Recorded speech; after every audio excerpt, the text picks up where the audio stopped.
Recently I had a request to do a video on the best way to switch between one version of skank beats, like where you have the kick on the downbeat and the snare on the upbeat, and the inverse of that where you have the snare on the downbeat and the kick on the upbeat, or vice versa. Just switching between the two versions of skank beats that you could do, whether it's for thrash or for some other type of metal. If you don't know, I have a book out, Thrash Metal Drumming, and it covers a lot of thrash related topics. It's got transcriptions from actual thrash songs, and you should pick one up, Hudson Music or Amazon.com.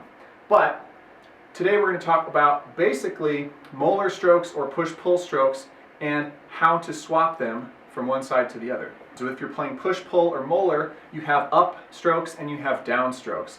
And when you flip them, it's kind of awkward. And the way you fix that is by playing another one of the four basic strokes, the full stroke. Just to take you back through the four basic strokes, you have down strokes, which start high and end low, up strokes, which start low and end high, full strokes, which start high and end high, and tap strokes, which start low and end low. When you're playing normally a skank beat, like I talked about in my video a couple weeks ago on right hand technique for skank beats, you will be playing a combination of up and down strokes. And so you have to pick whether your down strokes are on the kick or they're on the snare, and whether your up strokes vice versa. They're going to be on one or the other.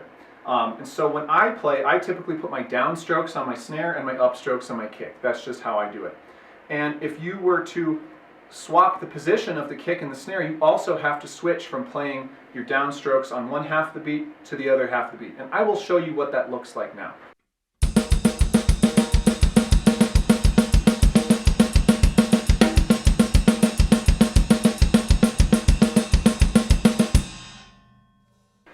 So I think that was fairly obvious that every time I switched the position of my snare by playing two snares in a row to change from the downbeat to the upbeat or vice versa, my hand motion changed.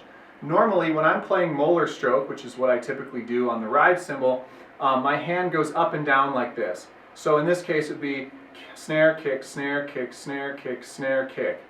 But if I play two snares in a row, snare, snare, kick, snare, kick, snare, kick, snare, snare, kick, snare, kick, snare, kick, snare, snare, right? Where I'm playing that full stroke, the start high and end high stroke, in order to reset the pattern to go from up and down to essentially what will become down and up, or vice versa, down and up to what will become up and down. Now if you're doing the same thing with push-pull strokes, you're probably just going to have to insert one regular full wrist stroke into the mix, because doing two pushes or two pulls wouldn't really make any sense.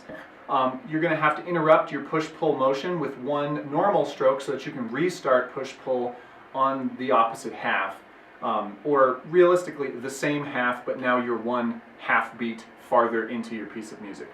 So hopefully that makes sense.